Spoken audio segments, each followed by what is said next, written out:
Bonjour les amis et bienvenue sur la chaîne J'affiche complet, la chaîne qui aide les loueurs saisonniers et les gestionnaires d'hébergements saisonniers à devenir des entrepreneurs sereins et ultra rentables.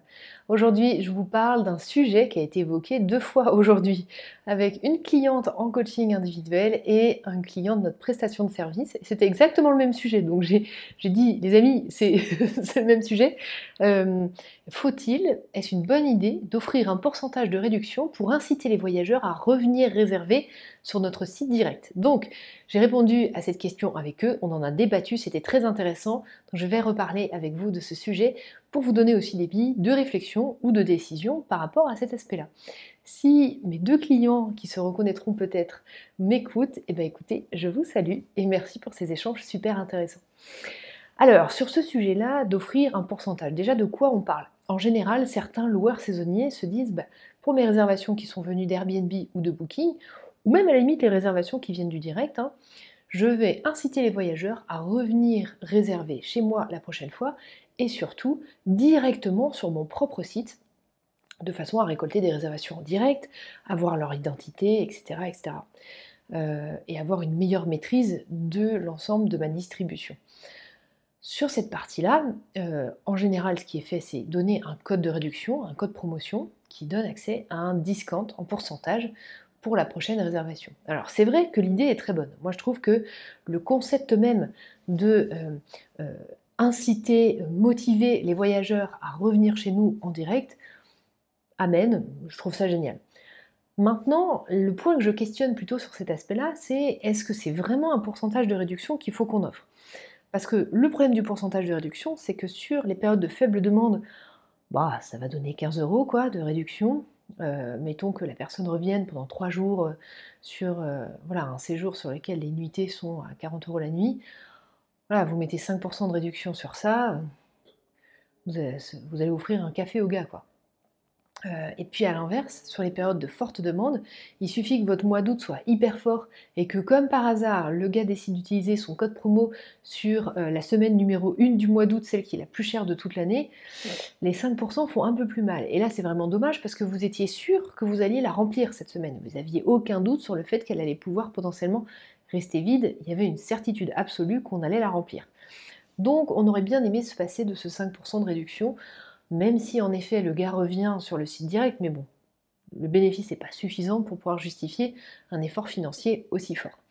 Donc c'est la raison pour laquelle, en général, j'aime bien proposer plutôt d'offrir du service en plus ou des cadeaux aux voyageurs, de façon à maîtriser en fait la valeur de ce qu'on offre. Ça peut d'ailleurs aussi être un montant de réduction. Vous pouvez offrir 30 €, 40 €, 50 € sur le prochain séjour. L'avantage, c'est qu'il y a un côté un peu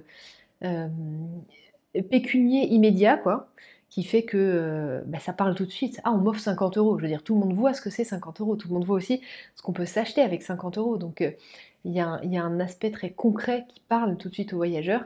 Et en même temps, nous, on garde la maîtrise du cadeau qu'on va faire. Vous pouvez aussi vous dire, je garde un pourcentage ou je mets ça en montant, mais je vais donner des périodes qui sont interdites pour l'utilisation de cette réduction. Ça, c'est aussi possible. Après, le seul petit regret que j'aurais par rapport à ça, c'est que je trouve que c'est moins qualitatif. Vous savez, en tant que consommateur, on déteste ça quand on nous donne une proposition, une offre, un cadeau, mais qu'en fait il y a des petites lignes. Alors c'est seulement le mardi de 15 h à 8 h, selon l'orientation de la lune, etc., etc. Bon, c'est jamais très agréable. Donc je trouve ça peut-être moins qualitatif, mais ça fait partie des possibles. Et puis bon, malgré tout, les gens sont quand même habitués à ce qu'il y ait des conditions, on va dire, restrictives à certaines offres dans le tourisme ou ailleurs d'ailleurs.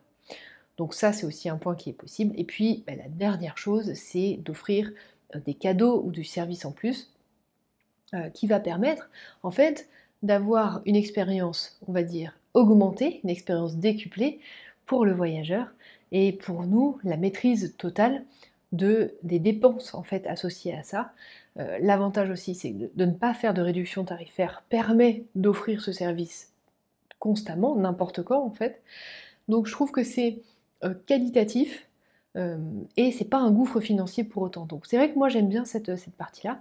Maintenant, l'un des 2 clients avec qui j'ai échangé, qui est dirigeant de conciergerie, il me disait: «Oui, bien sûr, mais à l'échelle de X appartements, un peu compliqué à gérer d'un point de vue logistique». Donc en effet, J'entends complètement qu'il y a des configurations dans lesquelles on a besoin vraiment d'avoir une situation qui soit duplicable sur des grandes quantités et que ce soit réaliste à mettre en place pour X appartements, X maisons.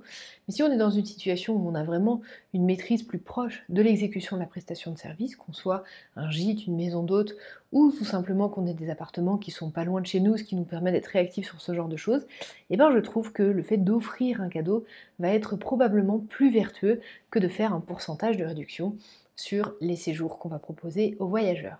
Voilà, donc ça répond à la question, faut-il ou non offrir un pourcentage de réduction quand on veut inciter les voyageurs à réserver en direct. J'espère que ça vous aura donné des idées, j'espère que ça vous aura plu. Moi je vous dis prenez soin de vous et puis à demain pour la prochaine vidéo.